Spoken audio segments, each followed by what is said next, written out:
This is Fred Beck from Fred Talks Fighting. Today I'm very lucky to be joined by Frank Stea. So thank you very much for coming on, Frank. It's good to see you. Oh, I appreciate you, man. Thanks for inviting me on your show, and looking forward to chatting some boxing with you, my man. Yeah, so before we start, well, you got some couple of belts in the background there. What are you going on back there? You got some photos up there? I got just a couple of titles from a couple of fighters that won some belts. They had a couple extra, and they gave them to me. I actually got another WBO world title. I didn't have room on my little bar stand up there, but I just had to get a decent background. My house is kind of a mess right now, but I guess that's like the best background part. But you know what? I'll show you. What's the more interesting thing?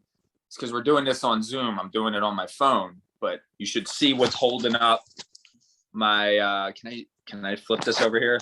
You need to turn I don't know if you recognize this, but oh yeah, you got the stool. Oh yeah, I created it. It's Oh. my stool. It's signed to me by the big man himself. So that's I don't know. It was a pretty popular thing for that Wilder Fury 3 fight. So I figured let me throw that in there. So that's holding up the phone to do the Zoom call here. So just a little interesting ordeal here. Is the stool worth quite a lot though? Is it what? It must be worth quite a lot of money though, isn't it? In like 10 years time.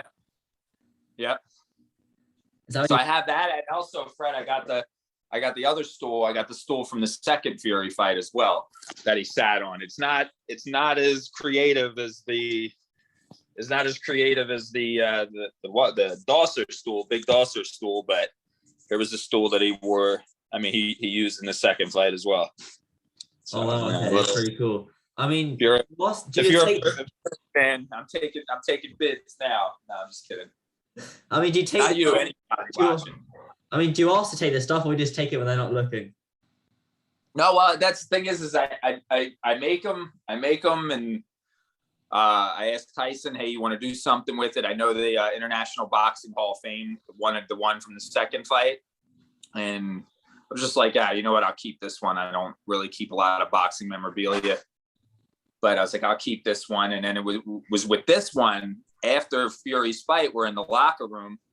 And I was like, Tice, can you sign this? And I didn't want him to personalize it, but he personalized it. Because what I was going to do is see maybe we can donate it to charity or something like that. See what we can, I don't need a bunch of stools sitting in my house.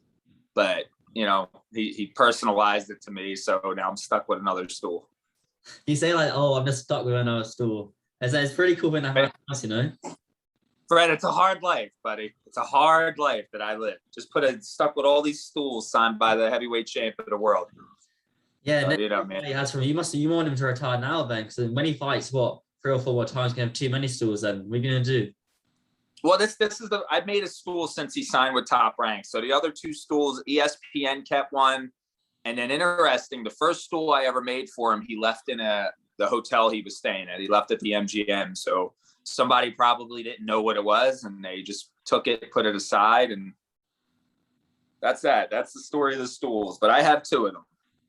Yeah, for using it as firewood or something, they're not realizing how worthwhile it is. So how did you originally kind of get started at Top Rank? And what's your involvement in Top Rank then, Frank? I do fighter relations for Top Rank. I'm also like athlete development as well. I also run the gym here in Las Vegas, Top Rank gym. It's over 30 years old. So I took it over, and we kind of were starting to renovate it. So my job is I just take care of all of our fighters, and like someone like Tyson Fury's case, I help coordinate his camp, get the sparring partners, set up his, whatever it is. They need cars. I mean, he has Tim Alcock, who is his, manages everything for him. I help out Tim. I help out these guys. If there's something they need to get, I'm the guy who can get it for them. So that goes for all our fighters. I treat our pro debuts just as well as I do our undisputed champions. So it's just, our fighters are one of the reasons, just like boxing fans. Without boxing fans, there's no fighters, there's no boxers, there's no events, there's no me. I don't have a job. So in that case, I'm super appreciative of that.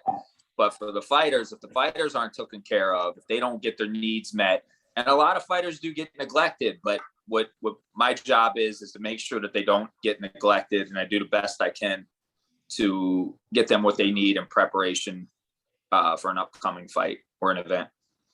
Okay, so say we'll use the Fury camp as an example. How do you decide like where you work then? I'm assuming you kind of work the most important fighters. So say Fury's got his fight against Wilder, you're working kind of organizing the camp there. But how would you not organize Nico Ali's camp, or who's also training the top rank? You do a little bit. I mean, look, there's fighters that live all over the world, so there's not.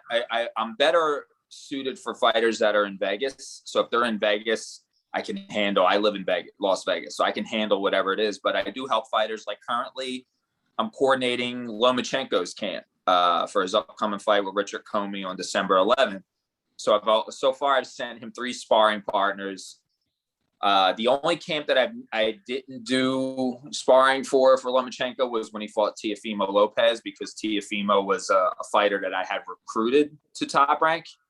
So it was kind of a conflict there. So they left me out of that, but they were very happy with the sparring that I found for Loma for the Nakatani fight, as you've seen in his performance. Not saying I really had anything to do with it, but his team, Lomachenko himself, they had acknowledged that they were very appreciative of getting them the right sparring partners. So, that's what I'm doing here.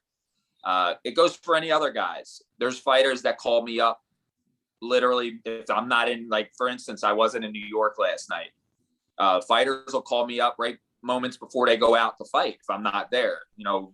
Words of encouragement, just to, I have a genuine love for a lot of these fighters. I'm in my 40s, so I look at these guys as like little brothers, nephews, or something like that, and I would like them to have like a big brother figure.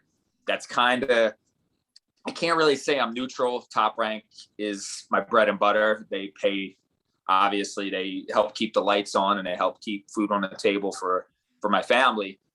But I do go above and beyond. I like to think as much as I can go above and beyond for the fighters. So it's a little bit of everything. There's sometimes you get a late night call, or sometimes you have to, a fighter's in a jam and you might have to go. I mean, I can't disclose what they're in a jam for, but I might have to drop everything I'm doing and go over there and just help take care of the situation. And I get the green light as long as it's legal from Bob Arum and Top Rank. And most of the managers are comfortable with me dealing directly with their fighters as well.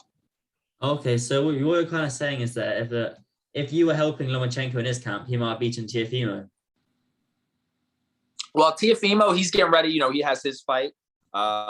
He had a little separation from Top Rank this year, but everything's okay now. So like, I haven't really with Teofimo, I've been really busy with Teofimo, but he's built a team around him to where he's handling basically everything. His team that he currently has now, he's handling everything. He's still, the crazy thing is he's almost half my age, and I consider him one of my best friends in the world. We bump heads like big brother and little brother do, and we have our riffs with each other and stuff. But at the end of the day, we consider each other family. And if he needed me, if him and Loma were to fight again, I would probably have to sit out and be neutral in that aspect. But whatever my job requires me to do, whether it's popular or whether I feel like I need to do it or not, I don't always agree with some of the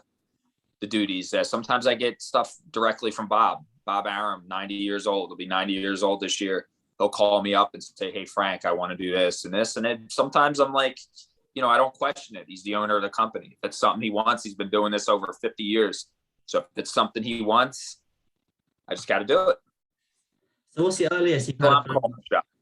So what's the earliest in the morning you've had a phone call then? There's some fight you need to hand, like 1 in the morning, 4 in the morning, anytime. Every hour, Fred. Every minute, every hour.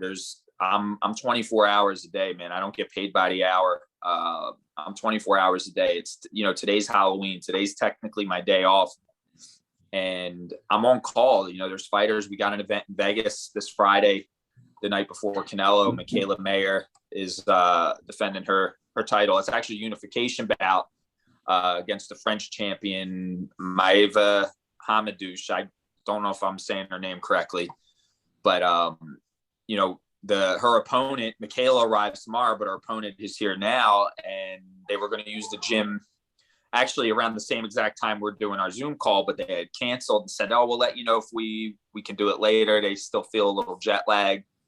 So I might have to go to work today. I might have to go open up the gym.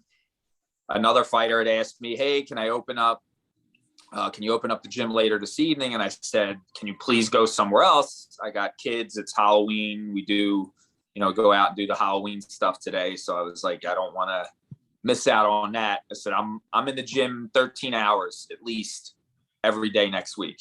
I'll be working fight night. I'll be working at the weigh-in. So, you know, I get a call at any time, Fred. Like it could be, especially event nights. It could be 1 a.m., 2 a.m., 3 a.m., 4 a.m. It could be the worst time. You know, there's somebody will FaceTime me and I could be on the toilet. You know what I'm saying? And I got to answer the call and I say, hey, look, just so you know, I'm a little incapacitated right now. You give me a couple minutes and I'll come attend to your needs. But that's just what it is. And it's frustrating sometimes. Sometimes you don't get time for yourself. And sometimes you neglect your family. You know, my kids and my wife, they trust me, they've suffered from this because it does take a lot. It does take a lot. When it's a fight week and I'm completely tuned in, it's a 24-hour a day job. Yeah, it does sound very busy. So how do you actually decide which fighters are allowed in the top? I know a top ranked gym is a private gym. It's not like the Meyer boxing gym, anyone can enter. How do you decide like which fighters will be allowed in? They have to specifically be signed to Top Rank? Well, with not necessarily. We've hosted a few other people. You know, Joe Joyce, who's a top heavyweight contender. He's actually one of the guys that could be fighting Tyson Fury next. I extended the offer because I know he's, you know, his promoter Frank Warren has a couple partnership deals with Top Rank, and I had extended the offer to Joe because I know Joe very well. I met Joe his first little trek out here to the United States a few years ago. And I said, hey, if you want to come out, use the Top Rank gym, you're more than welcome to. I just got to give you a heads up. Fight week, we're going to be a little busy, less private time. But, you know, it doesn't necessarily have to be Top Rank fighters. I mean, obviously we bring in sparring partners who aren't signed to Top Rank, but it'll be, you know, special cases here and there. With COVID and stuff, we have to kind of be safe. So we tightened up. With me taking over the gym, we require everyone to, whether vaccinated or not, we prefer you to be vaccinated. But if you're not vaccinated and you're using the gym, you have to present a negative COVID test once a week. So if someone wants to come and use the gym tomorrow for the first time, they have to go get a COVID test, show it to me. We have to also make the judgment if the fighter is physically, and I mean, I know it's like kind of like a HIPAA law, but to make sure a fighter is physically suitable to come use the gym. And then there's 2 waivers that they have to sign, an operational guideline and a waiver that relinquishes any liability from us as Top Rank. So it's easy to get into. It's also not easy to get into. The thing is we did like initiate operational guidelines and rules and stuff to kind of discourage a lot of people from coming, because we could like have one fighter and he comes with a 20-person entourage. And, you know, if you say, hey, everybody in an entourage needs to get COVID tested, not everybody in that entourage is going to want to go get a swab shoved up their nose or, you know, have to go deal with that stuff. And the crazy thing too, Fred, is I took all the furniture out because, and people say, hey, what happened to all the furniture here? I said, I just don't want people sitting around. If people are coming in my gym, they're coming in this gym, they're here to work. There's nobody's coming in, sitting, laying around, leaving their stank all over the place. So it makes it look like it has more room and it's cleaner. Just trying to tighten up the ship a little bit. Yeah, so you mean there's some people in the gym to train, not to hang around. So which fighters come with the 20 people as an entourage then? You know, you got Shakur Stevenson. I'm going to throw him under the bus here. He does have an entourage, but he didn't really use our gym this time for this recent camp against Jamel Herring. He was there a couple times, but he used another gym in Las Vegas. It's because we had Tyson Fury had camp at the same time. And, it's a little hard to determine who gets, first crack at times, so you, in the instance, you kind of give the heavyweight champ of the world first crack at what time he wants, or whoever's going to be there first, whoever's going to be there for a long camp, you kind of give them first crack at the times. But Tyson was already there. He actually trained twice a day. He trained in the morning and he trained in the evening every day. So it kind of kept guys from getting times, because after every session, no matter who it is, we have a cleaner that comes in, but not a cleaner that comes in and cleans it after every session. We can have 6 camps in there in one day at a time, but we can't have a cleaner in there just on standby. So I'm in there, I'm wiping down. I have the spray thing and I go around and I spray the ropes. We have 2 rings in the gym, spray the bags, wipe the bags down, disinfect everything, air out the place. Some guys leave some stink behind. So, you got to kind of make it smell good, clean it up as best as possible. And I try to do it within like a 30-minute to an hour time limit, between sessions to keep that going. But it's a little hard. So someone like Shakur, who, in my opinion, is one of the most talented fighters and probably the most skilled boxer in the game today, it's hard to tell him, hey, Shakur, you can't have this time because Fury is using this time. He's a world champion himself. So he's going to be like, oh, well, why does he get this? So it's not, it's fair. It's unfair. I don't know if you would agree with me. Like, yeah, you let Tyson have. Tyson's making whatever he's making, $20-30 million, whatever it is he's making. Shakur's not making that yet. He'll be making that soon. So you kind of, I guess you would put it in who makes the most money gets the first crack at the times. Yeah, I can see. I mean, it must be a bit awkward telling them. I guess you might try to message them back rather than have to call them up and tell them, oh no, you're not allowed to use the gym. There's one point I do want to touch on is you mentioned Tyson Fury there. Did you get front row seats for Fury and Wilder 3 then?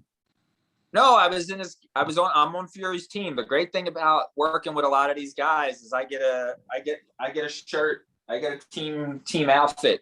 So I was in the locker room with Tyson. I walked him out to the ring and I stood in the aisle and watched the fight. And that 3rd round, I was super excited. That 4th round, I was not as excited. But, in the end, the 11th round, everything turned out the way we needed to be. But no, I don't get front row seats. I mean, I could just basically sit wherever. If I wanted to sit down, I have an all access credential, but I was blessed enough, again, just like his previous 3 fights with Top Rank, I was able to, kind of be a part of his team and, be there every step of the way, walk him out with the weigh-in, walk him out at the fight and go celebrate after. Yeah, it's pretty cool getting all access anywhere you want to go. And one thing you have been a part of is the Jeff Meyer show, Jeff Meyer podcast with Jody Cohen, yourself, and sometimes Memorabilia. What's that been like? Because Jeff's he's a really nice guy, Jeff. So the funny thing is I got my start. One of my big starts in boxing is with the Mayweathers. So I developed a relationship with Roger Mayweather maybe around 2010, and he basically, I look at him as like a mentor in boxing because I learned a lot from him, and I was able to be in a few camps for Floyd Mayweather. This is a fight with Shane Mosley, Miguel Cotto, and Victor Ortiz, and work side by side with Roger. Obviously, get to see Floyd Mayweather Jr. in action. So during that time, I had befriended Jeff Mayweather, and there was a couple incidents that had occurred back then that he and I became friends, like legit. Like Jeff Mayweather's a legit friend of mine, and through that I met Jody Cohn and Amir Abdallah, and it's just some of the people that you meet, you become in boxing. You become family with a lot of these guys, and there's 3 people that I would say are genuine friends and family. I was with Jody Cohn last night. He's a great guy, very sarcastic person, and he came up with me around the same time. I got into this, I got into boxing, doing boxing media at first because that, paying, I don't know, Fred, if you go to events, tickets aren't always inexpensive. I went to an event yesterday. I went to the match room, Shonda Cameron versus Mary McGee fight in the O2.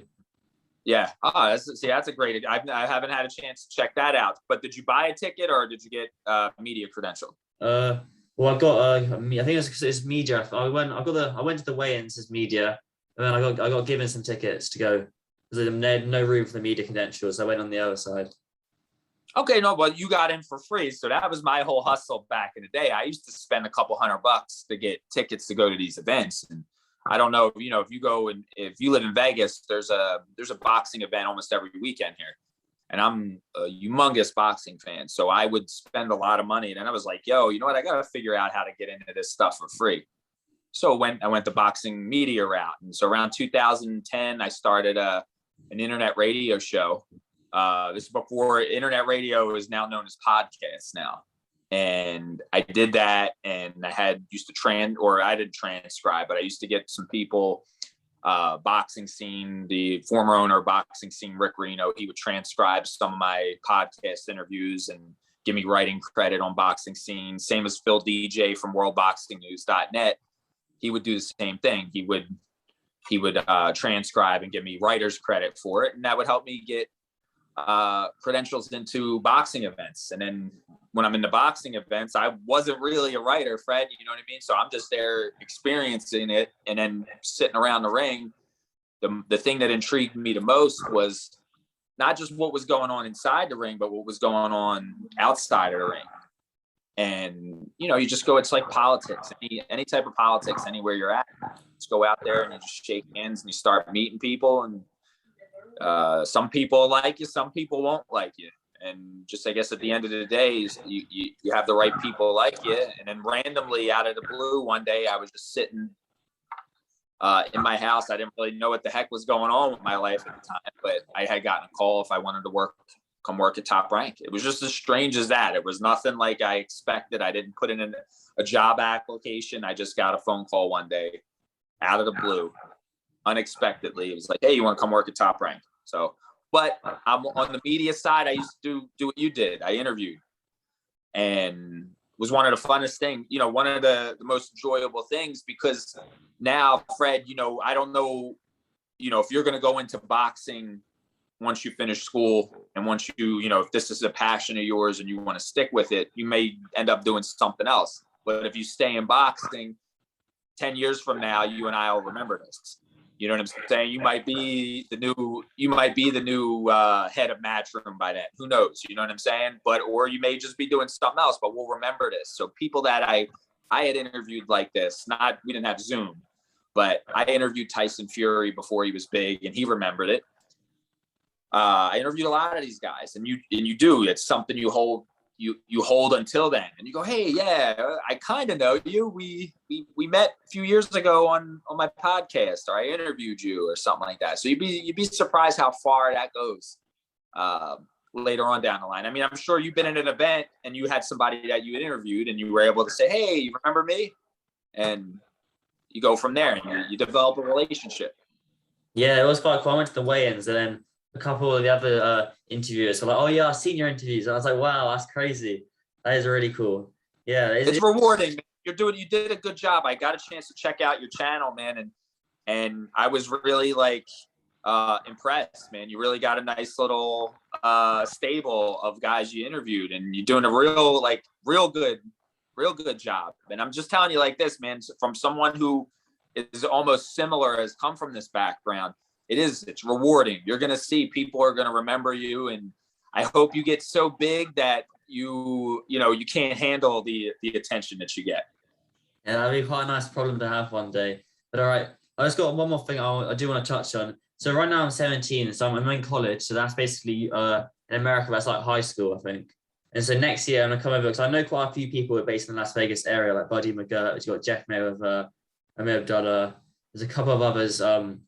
Cameron Else, the UFC fighter, he trains in Las Vegas. And there's a couple of other ones. that just left my brain. But it's all right. When I come to Las Vegas next year, we do an interview there.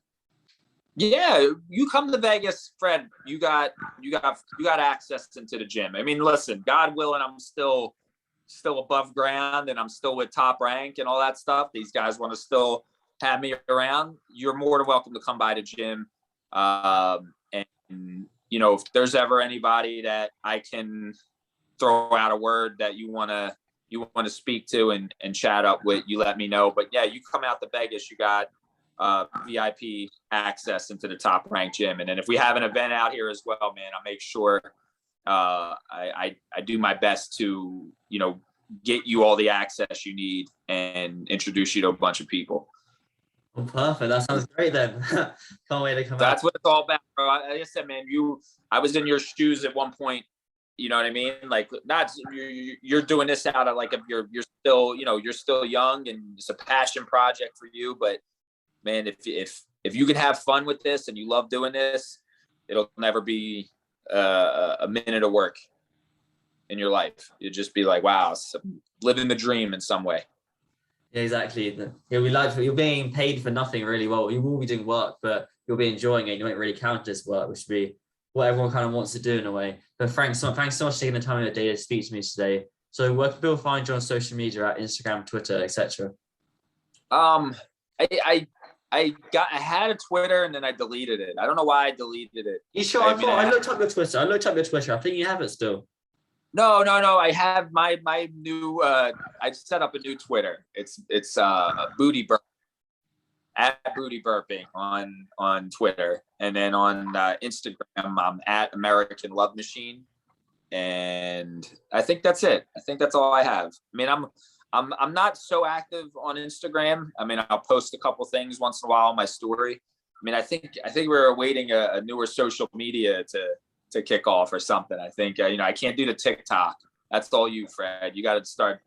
I'm gonna have to follow you on TikTok, I guess, to learn how it's done. But yeah, no, IG, I'm active on like my direct messages and stuff like that. And that's about that, man. I'm open and I just love, talking to people, man, building relationships, and just hopefully at the end of it all, man, we make this world a better place. Yeah, we're going to see the fights that everyone wants to see. That's the aim of the game, really, isn't it, Frank? But thanks so much for your time. I do appreciate it. I'm sure we'll catch up soon. I appreciate you, man. All the best, buddy.